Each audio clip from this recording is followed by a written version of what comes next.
Olá, tudo bem? Seja bem-vindo a mais um vídeo aqui no canal. O pastor José Amorim faz nesse vídeo a terceira mensagem extraída do texto de 2 Crônicas, capítulo 7, versículo 14. Assista esse vídeo até o final, que vai ser uma bênção. Se você ainda não é inscrito, se inscreva e ative o sino das notificações. Boa noite, queridos. Boa noite. É um prazer ver vocês e nós possamos continuar estudando a palavra de Deus a cada domingo. E eu convido você a continuar neste desafio e que Deus possa falar aos ouvidos do seu coração mais uma vez nesta noite. O nosso texto que estamos examinando, estudando e dele estamos tirando as ideias para as mensagens a cada domingo é 2 Crônicas 7, 14. 2 Crônicas 7, 14. Todo mundo já sabe de qual.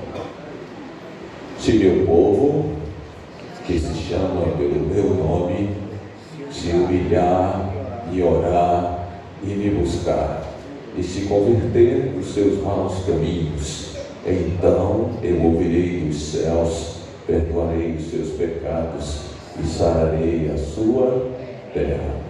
Nós já aprendemos que a primeira condição para o povo de Deus apóstata e rebelde que Deus lhe impôs para que ele voltasse aos mananciais de bênçãos do Senhor, para que este povo pudesse ser abençoado pelo Deus vivo, Deus impôs a este povo e impõe a nós hoje a primeira condição que aprendemos na semana passada: se humilhar e se humilhar somente. E você aprendeu que se humilhar é se render, se submeter, se entregar ao Senhor. Pois enquanto você mantém controle sobre sua própria vontade, Deus não pode governar a sua vida, abençoar você.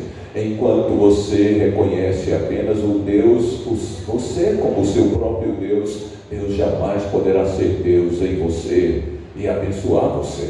Por isso que tudo na vida cristã começa quando o homem se rende, quando o homem se entrega. E todo o plano de Deus é levar o homem à rendição. Deus fez tudo e fará tudo para levar você à rendição. Pois só na hora da rendição é que o homem permite que Deus seja Deus na sua vida. Você aprendeu que você tem um único controle na vida: escolher quem controlará você. Mas hoje e a semana passada concluímos que humilhar-se tem sentido de rendição, entrega, submissão, mas no hebraico também significa dobrar os joelhos. É isso, exatamente isto que fazemos quando nos humilhamos diante do Senhor. O resultado disso é dobrar-se, o resultado disso é ajoelhar-se. E alguém que se submete, se dobra e se ajoelha diante do Senhor, lhe é natural abrir a boca e dizer: tem misericórdia de mim, Senhor. Eu preciso do teu auxílio, Senhor. Eu preciso do teu socorro, Senhor. Salva-me, Senhor. Perdoa-me, Senhor. Liberta-me, Senhor. Cura-me, Senhor. Portanto, o nosso assunto de hoje é: se meu povo orar, diz a Bíblia em 2 Crônicas 7, 14. O título da mensagem de hoje é: o poder de um povo que ora. Preste atenção: o poder de um povo que ora. Talvez você já deva ter percebido que oração na Bíblia é um mandamento. Deus pede ao povo para orar. E eu ouso te dizer que este é um dos mandamentos mais repetidos nas Escrituras. E por incrível que pareça, para milhões de cristãos, ele é um mandamento teimosamente desrespeitado. Deus quer que nós oremos, exatamente porque Ele sabe que este é um meio que Ele deu ao homem para dotá-lo de poder, de autoridade sobre todas as coisas, sobre Ele mesmo, sobre homens e demônios. E um homem que ora, ele obterá vitória não só na vida espiritual, como na sua vida social, nas suas relações interpessoais, no seu trabalho, nos seus negócios, no seu casamento. O homem que ora, a mulher que ora, que se dobra, que se rende, que busca o Senhor, obtém sucesso e avanço, porque ao orar ele clama, invoca o nome do Senhor, que vai lhe ser possível a Deus agir através de você e em você. Por isso é importante orar, e assim e somente assim a igreja avança e você também alcançará as alturas, tanto na vida humana como na sua vida espiritual. E o diabo, ele sabe que um povo que ora obtém de Deus autoridade e poder. Um povo que ora obtém vitória sobre os seus pecados, deficiências e fragilidades morais e espirituais. O diabo sabe que uma igreja que ora subjuga e arruína seu reino. É por isso que ele nos embaraça, é por isso que ele complica a nossa vida, é por isso que ele sempre põe coisas à nossa frente com a única intenção de nos fazer fracassar e errar e nos desviar do propósito de Deus de nos fazer orar. Lembre-se, quando você ora, você dá a Deus a oportunidade de agir. Lembre-se, o seu Deus é um cavalheiro que não interfere na vida de alguém que não quer que ele assim o faça. Deus só age em resposta à sua oração, no sentido de você escolhê-lo para ser seu Deus e Senhor. Porque depois que você rende a vida e entrega a Ele, Ele continuará agindo em seu favor. Mas lembre-se, o diabo tenta e tentará embaraçar você o quanto ele pode para que você não ore. E sem oração, murcho se torna o nosso coração, sem vigor a nossa vida, sem brilho o nosso testemunho e sem poder o nosso trabalho na obra do Senhor. É necessário orar. Vamos abrir a Bíblia em Lucas 18, porque esse assunto é muito amplo. Em uma das séries que eu fiz, eu passei 1 hora falando sobre oração. E este assunto tem muitas áreas para ser explorada e não tenho pretensão de esgotar este assunto em 1 hora de sermão hoje, e tenho que analisar outros aspectos da importância da oração, diferente do que fiz alguns meses atrás. Mas hoje queria analisar com você Lucas 18. Então, meu propósito aqui é te dar algumas orientações sobre a importância da oração e o que Deus espera de você e de mim quanto a este mandamento. Lucas capítulo 18, versículo 1, assim diz a palavra do Senhor. Disse-lhe Jesus, preste atenção a esse detalhe, disse-lhes Jesus uma parábola sobre o dever de orar sempre, sem nunca esmorecer. A primeira coisa que você tem que aprender sobre a oração é que Deus deseja que você ore sempre, sem nunca esmorecer. E para explicar essa importância, ele nos conta uma história. Jesus contava muitas histórias. Ele disse: havia em certa cidade um juiz que não temia a Deus, nem respeitava homem algum. Havia também naquela mesma cidade uma viúva que vinha ter com ele, dizendo: julga a minha causa contra o meu adversário. Ele, por algum tempo, não quis atender, mas depois disse consigo mesmo: bem que eu não temo a Deus, nem respeito a homem algum, todavia, como esta viúva me importuna, julgarei a sua causa, para não suceder que por fim venha molestar-me. Então disse o Senhor Jesus: considerai, e eu te peço, a ti que me ouve, considerai no que diz este juiz iníquo. Não fará Deus justiça aos seus escolhidos, que a ele clamam dia e noite, embora pareça demorado em defendê-los, digo-vos que depressa lhes fará justiça. Esse texto nos ensina sobre a importância da oração, sobre a sua persistência.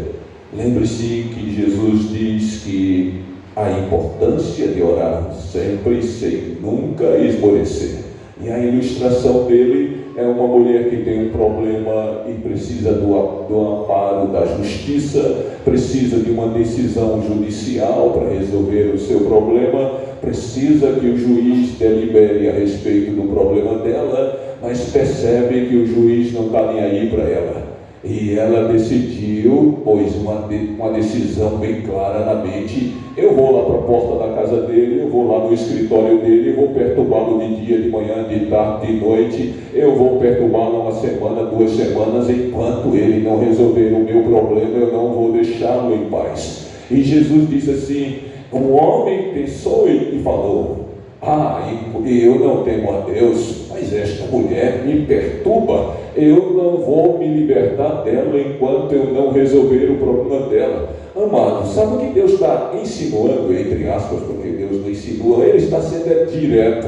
Ele está dizendo assim: está vendo essa mulher? Para resolver o problema dela com a lei, ela foi atrás do juiz e não o deixou em paz. Eu quero que você me perturbe. Aliás, eu estou te convidando a me perturbar. Eu estou te pedindo para me visitar. Eu estou te pedindo para estar na porta da minha casa todos os dias, batendo, me perturbando. Isto não me perturba, pelo contrário, isto me alegra. Meu desejo é tê-lo de volta em minha casa. Não sou eu que fujo de você, é você que foge de mim. Não sou eu que não lhe ouço, é você que não me ouve. Eu quero ter a sua presença na minha vida, apesar de saber que você não gosta muito de ter a minha em seu favor e em sua vida.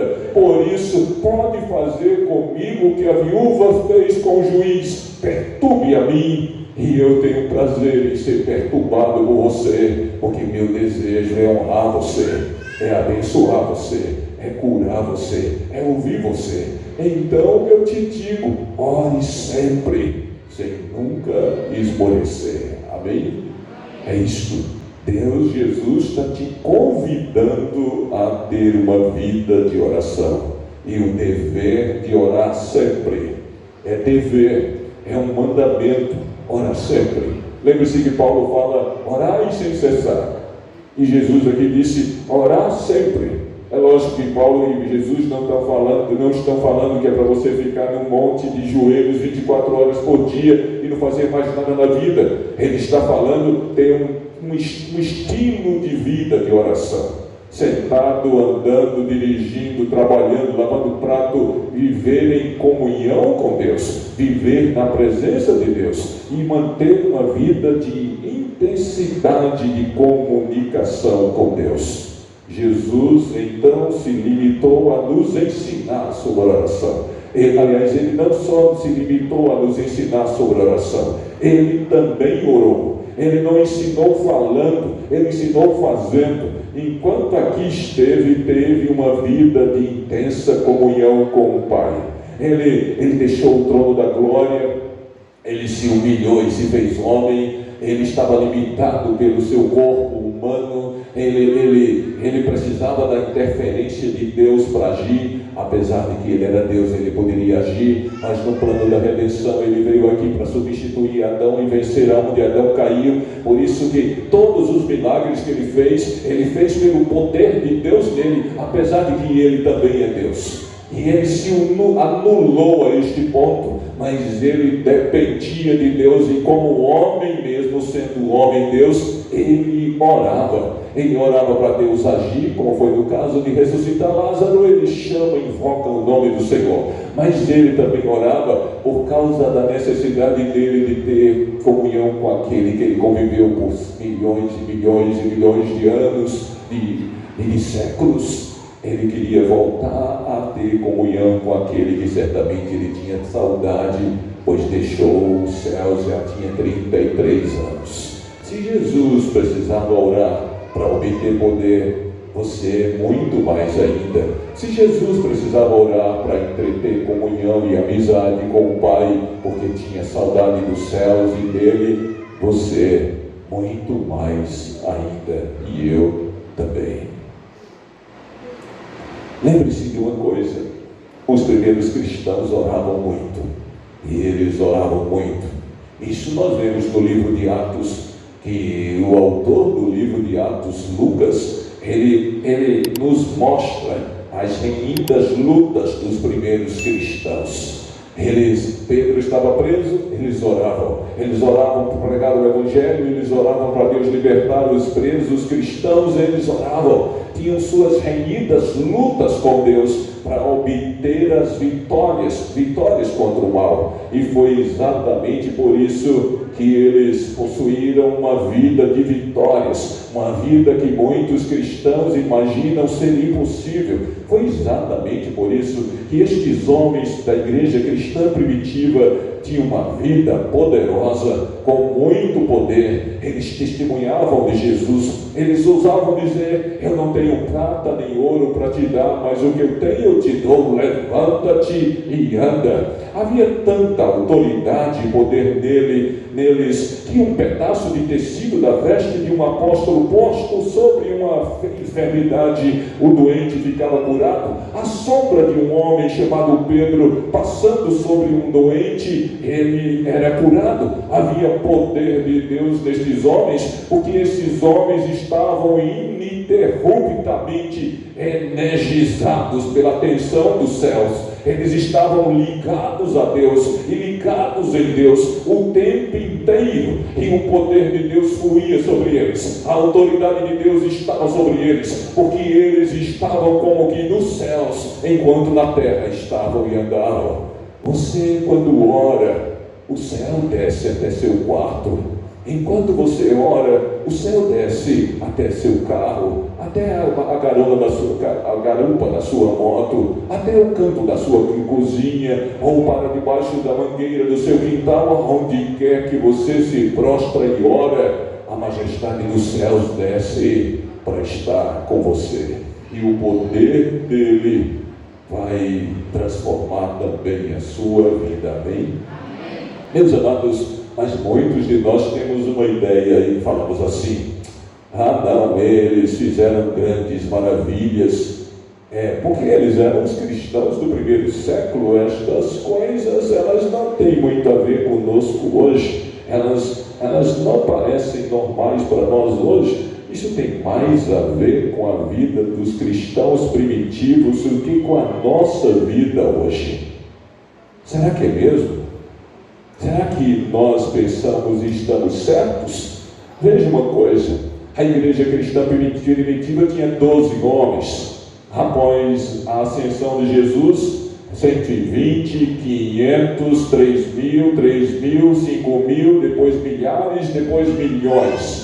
A igreja cristã primitiva cresceu e transformou o mundo. A igreja cristã primitiva foi até hoje a maior força revolucionária transformadora da história da humanidade.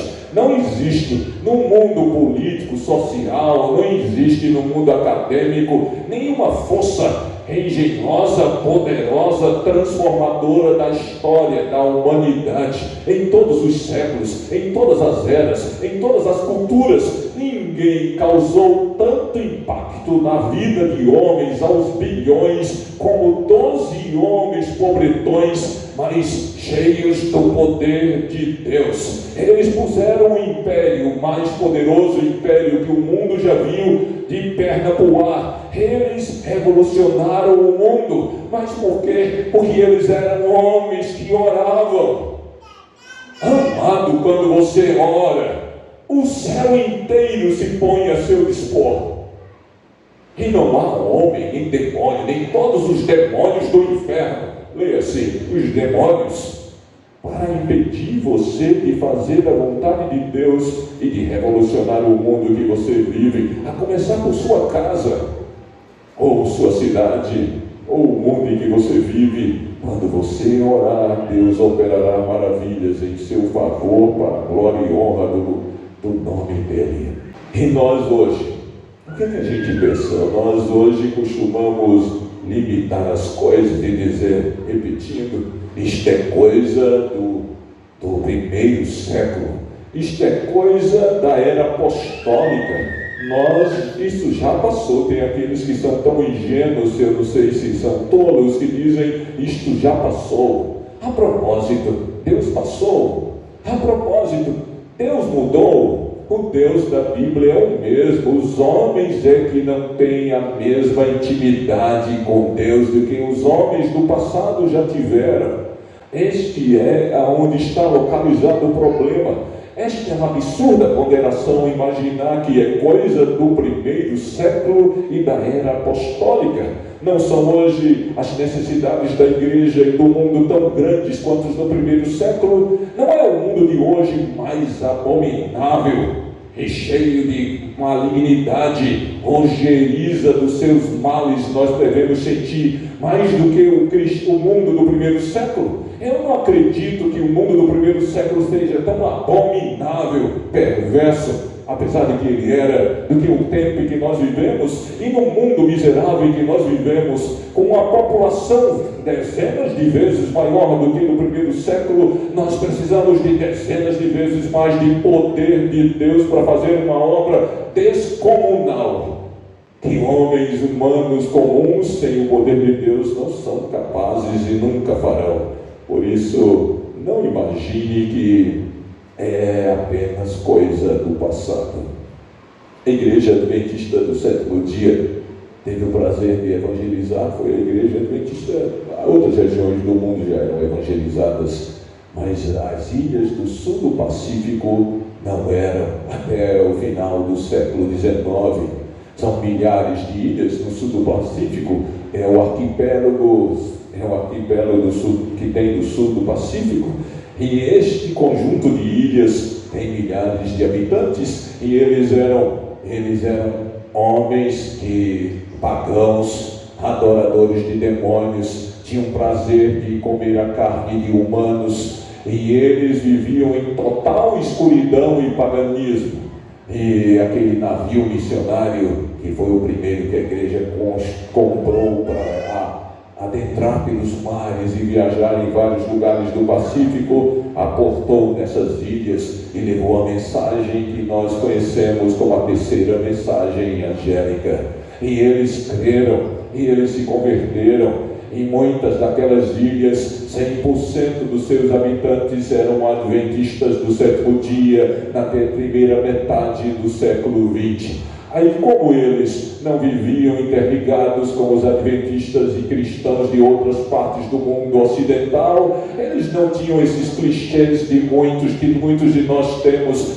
Isto não pode, isto não acontece, isto não é assim. Crentes fragilizados, crentes incrédulos, crentes ateus que não creem no poder do Senhor. Como eles saíram do paganismo e conheceram o Deus verdadeiro, Criador dos céus e da terra, e como ninguém disse para eles que Deus não ressuscitava mais mortos, eles oravam e seus mortos ressuscitavam. Como ninguém disse para eles que Deus não curava mais enfermos, eles oravam e seus enfermos todos eram curados. Aí um dia, um jovenzinho desses, descendente de pagão que se converteu, agora já era a segunda geração de filhos crentes, e como são centenas e centenas e centenas de ilhas, pelo menos é o que eu sei, centenas e centenas de ilhas no sul do Pacífico, ele pega o meio de transporte dele e vai para uma dessas ilhas pregar o Evangelho, pregar a fé que ele aprendera dos seus pais. E está ali, naquela ilha, ainda não tinha sido alcançado a mensagem do terceiro anjo, e ali ele prega o Evangelho lá. Mas quando ele prega, uma jovenzinha se converteu. Só que ela era filha do líder da tribo que habitava naquela ilha. Não sei como ele permitiu que ele pregasse, mas criou um problema quando a filha disse que ia seguir o Deus desses cristãos, o Deus que eles alegam ser o Criador dos céus e da terra. Você não vai seguir esta religião e este Deus, eu não lhe permito, disse ele. Aí um jovenzinho, lembre-se, um jovem ousado, olhou para aquele homem que liderava as tribos que habitavam naquela ilha e disse assim: o Senhor está proibindo sua filha de seguir a Jesus, porque o Senhor não crê nele. Mas se eu provar que o Deus que sua filha segue e crê é mais Deus do que todos os seus deuses, aliás, é o único Deus, e se eu lhe provar que Ele é o Deus verdadeiro, o Criador dos céus e da terra, e que era seu dever se prostrar e adorá-lo e servi-lo, se eu lhe provar que Ele é o verdadeiro Deus, você autoriza que sua filha o siga? Como você pretende fazer isto? Perguntou ele. É simples, eu vou amanhã, aliás ele não disse eu vou, ele disse amanhã, às 3 da tarde, a terra vai ser chacoalhada. Ele vai, o meu Deus, vai chacoalhar esta ilha de tal maneira que tudo que há sobre ela cairá sobre o chão e vocês temerão por suas vidas. Então o Senhor saberá que o Deus a quem eu sirvo é verdadeiramente Deus. Você observou o que ele disse? Eu vou orar a Jesus e ele vai, uma enorme ilha do sul do Pacífico, vai chacoalhá-la, balançá-la, a tal ponto que você vai pensar que ela vai ser submetida, vai naufragar em pleno Oceano Pacífico. E no outro dia, às 3 horas da tarde, quando eram exatamente às 3 horas da tarde, deu um terrível terremoto naquela ilha, que ela chacoalhou para todos os lados, e não houve nada que estivesse em pé sobre aquela ilha que não caíssem, e todos os aldeões pagãos que ali habitavam, gritando desesperadamente, chorando desesperadamente, temendo por suas vidas, caíam de joelhos, temerosos por suas próprias vidas, e naquele momento todos souberam que o Deus daquele jovem é verdadeiramente Deus. Teve uma reunião da Associação Geral dos Adventistas do Sétimo Dia em determinado ano da primeira metade do século XX, e eles convidaram esse rapazinho para ir lá, para falar sobre a experiência deles nas Ilhas Salomão. Aí ele foi testemunhar. Depois que ele falou, alguém lhe perguntou: por que é que você teve que pedir a Jesus logo para chacoalhar, balançar, parecer que vai afundar uma ilha enorme? Por que você lhe pediu algo assim? Aí ele disse assim: Jesus não é Deus? E Jesus não pode tudo? Então por que eu não lhe peço logo algo grande? Na simplicidade de homens que oram e creem no Senhor, não há limite para o que eles são capazes de fazer. Nas Ilhas Salomão, os cristãos adventistas do primeiro século, do século XX, ressuscitavam mortos e curavam enfermos. Será que os adventistas do Brasil sabem o que isso significa? Ou talvez continuam ponderando: não, isto é coisa da era apostólica. Não, isto é coisa de Deus. O problema é que eu e você talvez não conheçamos a Ele com a mesma simplicidade deste jovem, com a mesma ousadia deste jovem e com a mesma fé deste jovem. Quanto tempo eu e você oramos todos os dias? Quanto tempo dedicamos ao Senhor? Estamos dispostos a servi-lo, a obedecê-lo, a andar nos seus caminhos? E quantas ilhas desta cidade, hipoteticamente, você tem ido com o barquinho hipotético da sua vida pregar aos perdidos desta grande cidade? Quanto tempo você gasta servindo ao Senhor, trabalhando pelo Senhor, exaltando o Senhor, suas energias, seus talentos, seus recursos? Ou eu e você somos meros espectadores? Quem nada faz pelo Senhor não precisa da autoridade, energia e poder do Senhor.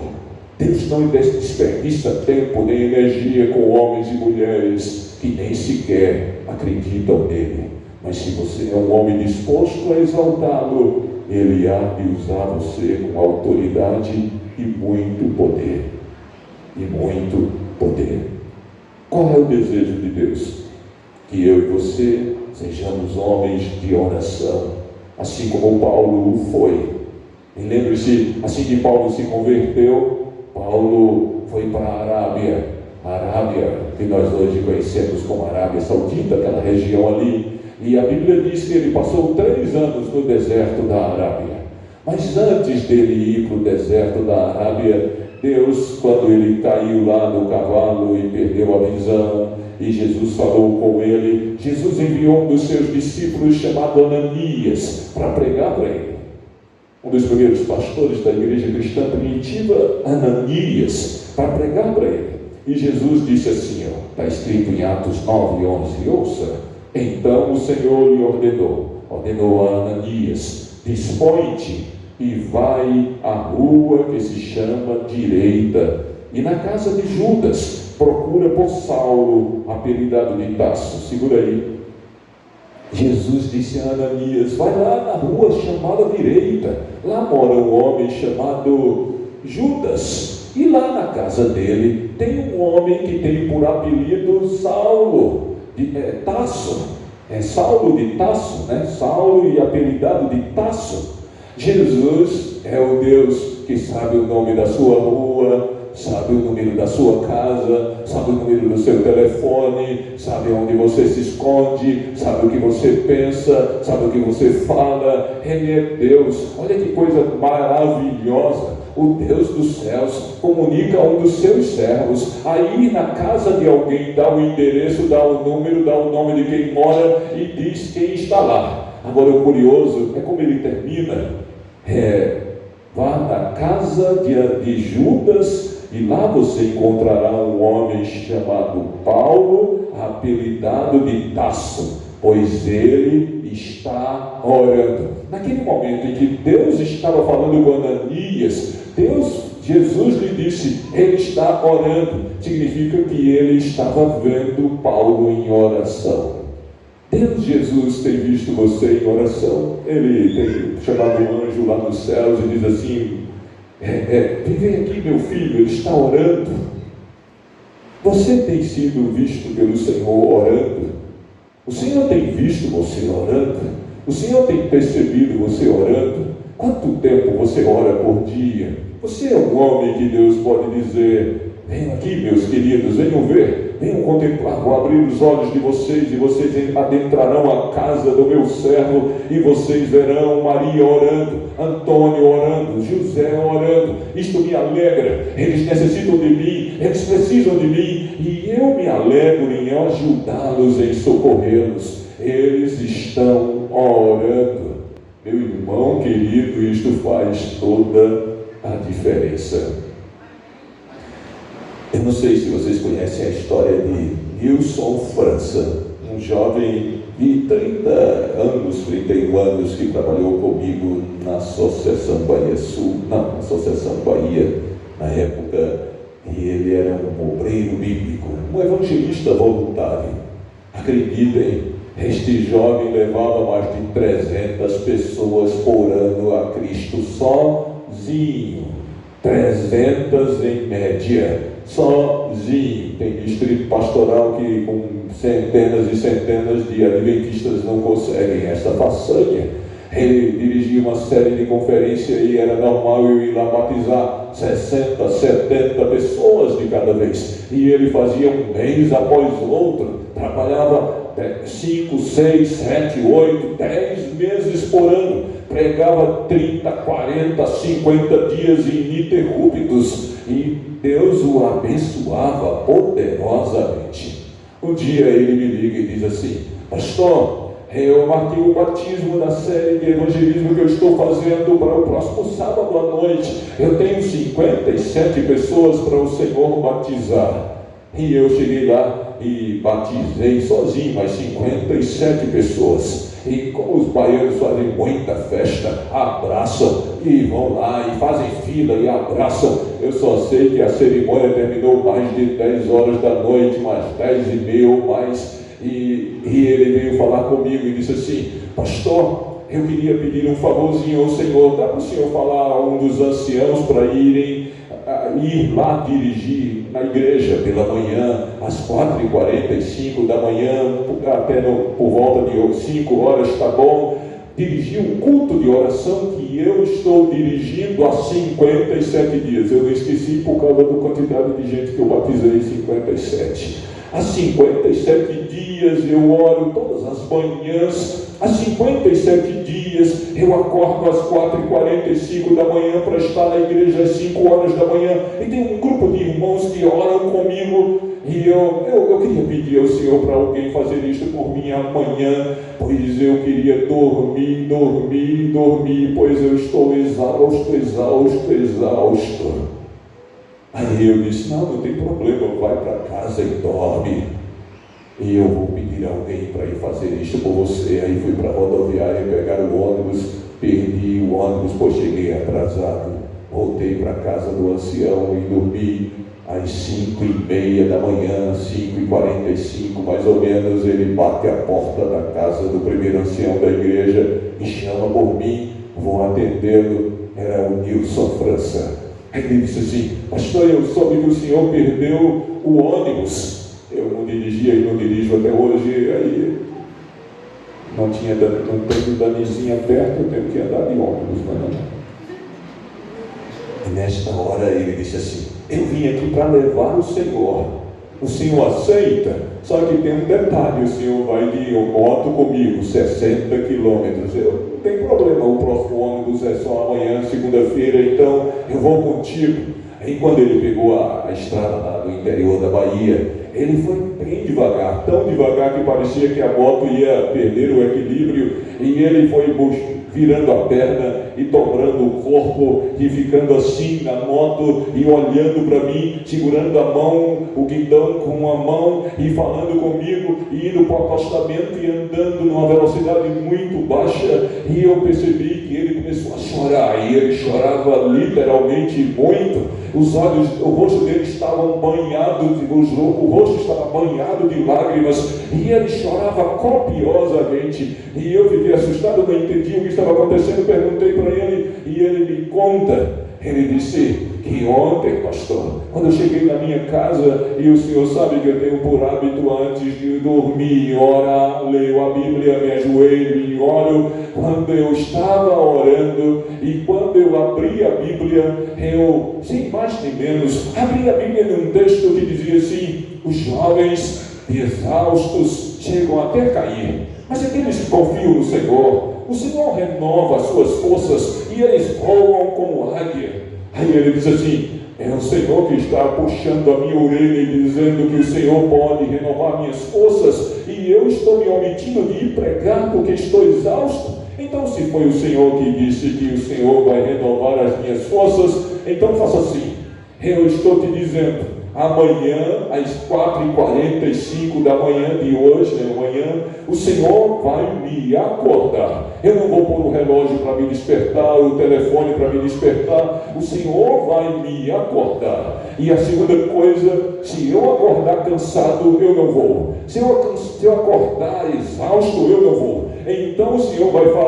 fazer comigo o que Isaías disse, vai renovar as minhas forças, me energizar de tal maneira que eu acordarei de um pulo só e irei pregar. Aí eu saberei que foi o Senhor que falou comigo, e irei fazer o que o Senhor quer que eu faça. Na manhã daquele dia, às 4h45, na escuridão do seu quarto, enquanto ele dormia, era ele na moto, e ele fazia assim, Nilson, acorda, Nilson. Um som ou uma voz inundou o meu quarto e eu acordei, mas não abri os olhos e fiquei sentindo a mão batendo na minha perna claramente, pastor. Aí ele dizia, o senhor acredita em mim, pastor? O senhor acredita em mim, pastor? Meu amado, alguém que leva a Cristo mais de 300 pessoas por ano, alguém que prega 10 meses por ano, todo santo dia, alguém que ora, jejua e clama, este alguém nunca estará sem Deus, só se sua vida foi hipócrita e sua religião foi hipócrita, mas eu sei quem ele era, um homem de Deus. Por isso Deus dos céus desceu para chamá-lo pelo nome, como ele fez o desafio, assim Deus o fez, tocou na sua perna e disse, Nilson, meu filho querido, acorda, Nilson, está na hora, Nilson. Aí de novo, pastor batia de novo e dizia, acorda, Nilson, Nilson, meu filho querido, acorda, está na hora. Pastor, abençoe. Eu ouvi aquela voz gostosa de ouvir, minhas lágrimas nos meus olhos, e eu me sentei na cama, liguei a lâmpada, não vi ninguém, minha esposa dormia profundamente, e eu sei que Jesus, um dos seus anjos, desceu para me chamar pelo nome, me acordar, tocando em minha perna. Eu passei uns 10 minutos alisando o lugar, enquanto pranteava e chorava. Eu estou tão forte, sem cansaço algum, que eu vou levar o Senhor de moto e vou voltar. Vou viajar 120 quilômetros de moto, mas não tem problema. Hoje Deus me deu força para fazer a sua vontade. Amado, quando você ora a Deus, Ele é capaz de descer e tocar em sua perna, tocar em suas chagas, tocar em seu coração, erguer você de suas próprias cinzas, salvar você, curar você, libertar você, honrar você. Quando você ora, todo o poder de Deus estará à sua disposição, como esteve com Elias, como esteve com Paulo, como esteve com Moisés, estará com você. E quando você ora, Deus desce dos céus à terra para ouvir o seu chamado e o seu clamor, para honrar e abençoar você. Eu te pergunto, há um deserto da Arábia em tua vida? Tu tens um deserto da Arábia em tua vida, onde tu visitas o Senhor, onde tu te rendes ao Senhor, onde tu oras ao Senhor, e onde o Deus eterno abençoa você. Pelo amor de Deus, procure um deserto da Arábia, onde você possa orar a Deus, e Deus poder declarar: veja o meu filho, ele está orando. E quem sabe ele descerá dos céus, tocará em você, e lhe chamará pelo nome, e lhe dará poder para continuar fazendo coisas maravilhosas em favor da sua obra. Amém, amém e amém. E por fim, nós devemos orar com deliberação. Nós devemos orar com deliberação, isto é, com decisão, após uma reflexão. E eu queria te dar 3 dicas de como você deve orar. É isso que eu queria fazer neste momento. O primeiro está escrito em Lucas 24:49. Lucas 24:49 diz assim: eis que envio sobre vós a promessa do meu Pai, permaneceis, pois, na cidade, até que do alto sejais revestidos de poder. O primeiro conselho que eu tenho para te dar: ore até que. Ore até que Deus te ouça. Ore até que Deus mude tua história. Ore até que Deus resolva o teu problema. Ore até que Deus lhe responda sim, espere um pouco ou não. Ore até que Deus desça dos céus para ouvir você, para atender você, para socorrer você.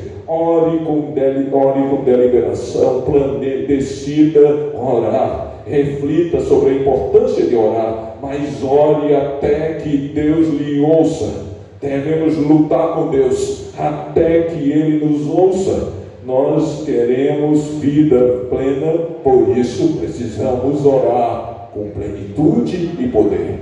Na história da igreja cristã primitiva que nós falamos, Jesus se despediu e disse essas palavras para 500 pessoas, segundo Paulo fala em 1 Coríntios 15, mas apenas 120 obedeceram a ordem dele. Ele disse: permaneçam em Jerusalém até vocês serem visitados do alto pelo poder do Espírito Santo, até que o Espírito Santo desça sobre vocês. Permaneçam em oração. E os cristãos primitivos do primeiro grupo da igreja cristã, 120 deles obedeceram a ordem.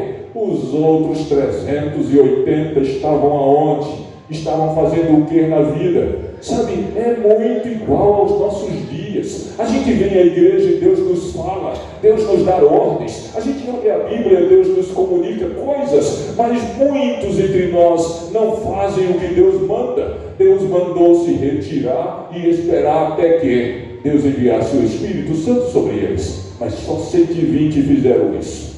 Não é muito diferente de nós hoje.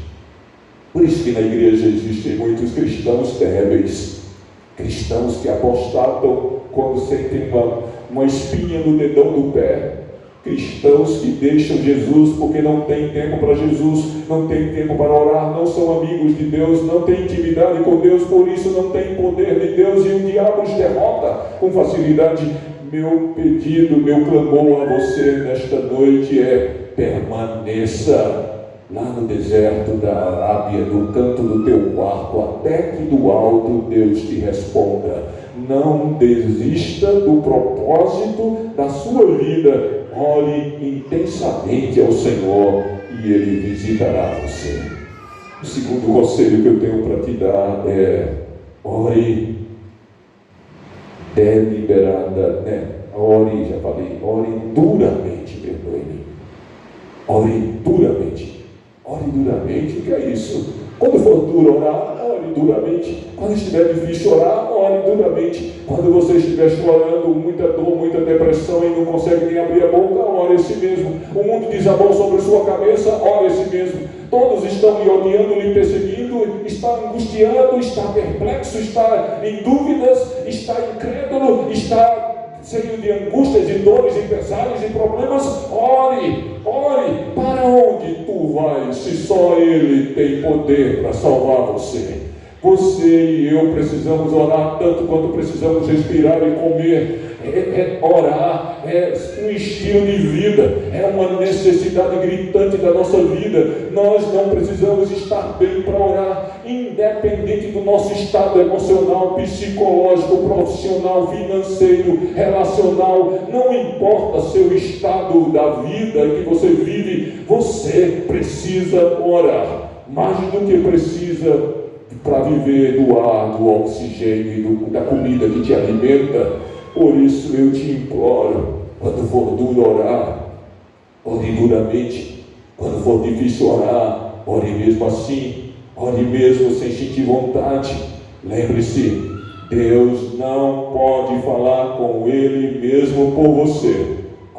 Já estou te respondendo outra dúvida que tu tens. O que é que eu preciso orar? Porque Deus não pode falar com Ele mesmo por você. Deus converteu você, foi Ele, não foi você que se converteu, não.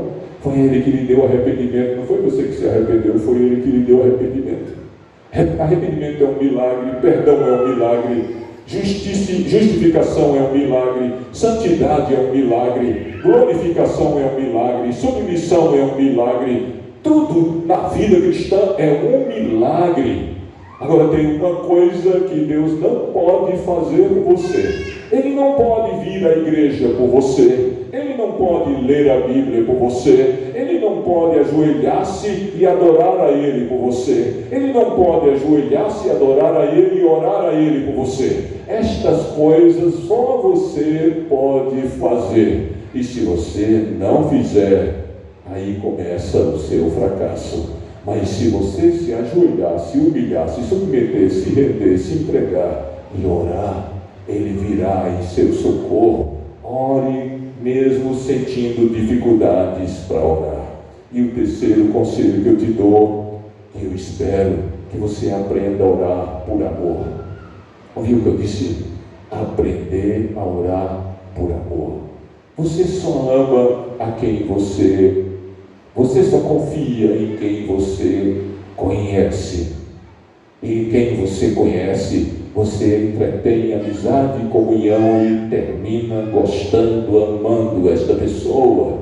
Então, quanto mais intimidade com Deus você tiver, mais confiança em Deus você terá. E quanto mais confiança em Deus você tem, mais fé você possui. E quanto mais fé você tem, mais poder de Deus você terá. Pois você estará vivendo na atmosfera do céu, mesmo no seu quarto, no seu quintal, no seu escritório, na sua sala. O céu descerá até você, o poder de Deus fluirá sobre você. E então, quando você e eu aprendermos a orar por amor, a nossa vida será diferente. E aí, se você não entendeu, orar por amor como? Amado, você não deve orar porque você sente necessidade de coisas. Qual tipo de amizade e relacionamento se baseia em favores? Me dá 1 quilo de sal, me dá 1 quilo de arroz, 1 quilo de feijão, todo dia bate a porta para pedir coisas. Não se importa se está doente, não se importa se tem dificuldades. Que tipo de amizade sobrevive na base do pedir coisas, do pedir favores? Nenhuma amizade humana sobrevive na base dos favores, nem mesmo a amizade com Deus sobrevive na base dos favores. Então eu não oro para pedir coisas, eu oro porque eu sinto necessidade de Deus, e essa necessidade advém da minha paixão por Ele, do meu amor por Ele, da minha saudade dEle, do meu desejo de estar com Ele, de viver com Ele, de andar com Ele, de brincar com Ele, de dormir com Ele, de viajar com Ele, de estar diante dEle, adorá-lo, beijá-lo, abraçá-lo. É isto que faz a diferença. Você precisa orar porque você é um crente que ama Jesus. Portanto, se tu não amas a Jesus, porque tu nem sequer o conhece, tu nunca orarás de verdade. É impossível ser um cristão genuíno sem conhecer a Jesus e ter intimidade com Ele e viver na presença dEle. Devemos viver na presença dEle em oração, porque amamos a Ele, e devemos viver para honrar e glorificar o nome dEle sempre. E que Jesus possa abençoar você, tornando você um cristão poderoso na sua palavra, cheio da sua graça e glória, em nome de Jesus. Você já ouviu falar de George Miller? George Miller foi talvez o maior filantropo do século XIX. Ele era um jovem batista que fez teologia, seminário, se formou, e ele sentiu um desejo que Deus queria que ele fosse cuidar de órfãos pobres de Londres. E ele nunca pastoreou igrejas, mas ele pastoreou meninos aos milhares. Este homem construiu mais de 114 escolas. Ele tinha um orfanato com milhares de meninos. Ele pegava os meninos de rua e levava para sua casa, e começou na sua casa, e aquela casa virou um enorme orfanato para milhares e milhares de crianças. E na sua juventude como pastor, ele fez um desafio para Deus. Então, o Senhor quer que eu cuide de meninos pobres da rua? É este o seu desejo? Então, veja, quando você tem intimidade com Deus, você sente a vontade de Deus alcançando os seus ouvidos pela fé, e você faz a vontade dele quase que impossível e naturalmente, por causa da comunicação tremenda que você tem com Deus. Muitos não sentem qual é a vontade de Deus, não percebem os planos de Deus, não percebem quando Deus está guiando para um lado ou para o outro, por causa da falta de intimidade com Deus. Por isso não entendem sua voz, não entendem seus gestos, não entendem suas dicas, não entendem sua palavra, não sentem o seu cheiro, não conhecem o sussurro da sua voz, não percebem o barulho dos seus passos que andam em sua direção. Mas o jovem Miller, George Miller, ele percebia que Deus queria que ele cuidasse de meninos pobres de Londres. Meus amados, ele saiu arrastando eles, e ele, jovenzinho, a esposa recém-casado e pobre, ele fez uma oração, disse assim: é isso que o Senhor quer? Então tenho um desafio para te fazer. Eu nunca vou pedir dinheiro a homem algum. E ele cumpriu, se não me falha a memória, por mais de 40 anos este propósito, essa decisão na vida. Então, como ele alimentou milhares, como ele construiu dezenas e dezenas de escolas, como ele vestiu, como ele alimentou, Deus lhe enviava, queridos. Ele pedia pão, Deus mandava. Ele pedia leite, Deus mandava. Ele pedia dinheiro, Deus mandava. Ele orava, o nevoeiro desaparecia. Ele orava, milagres aconteciam. E ele morreu, e ele deixou seus caderninhos de oração. Ele era um crente meticuloso. Ele anotava todos os seus pedidos de oração. Que coisa bonita! Dezenas e dezenas de caderninhos de oração com 50.000 orações respondidas. Vou repetir para você. Nos caderninhos dele, 50.000 orações respondidas, com um pedido e um dia da resposta. Deus lhe respondeu, registradas em seus caderninhos de oração, 50.000 orações. Dessas, 10% foi pedindo dinheiro. Ele orou 5.000 vezes pedindo a Deus dinheiro. Deus sempre lhe atendia. Teve um dia que 1h30 da manhã, o rapazinho que o auxiliava no orfanato lhe comunicou que não tinha pão nem tinha leite e veio avisar para ele 1h30 da manhã. 1h30 da manhã estava ele de joelhos orando: manda pão, Senhor, manda leite para os meninos, Senhor, eles precisam comer, Senhor. Às 4h da manhã, alguém deixa um carregamento com mais de 2.000 litros de leite para ele. Às 5h30 da manhã, alguém deixa milhares e milhares e milhares de pães para ele, e ele obteve a resposta à sua oração. O homem com o carregamento de pão que ia levar para as mercearias de Londres disse: algo me empurra para entregar pão a você. Você precisa de pão e dessa quantidade de pão? Sim, preciso. E todo o carregamento foi posto no seu orfanato e os meninos tiveram leite e pão ao amanhecer.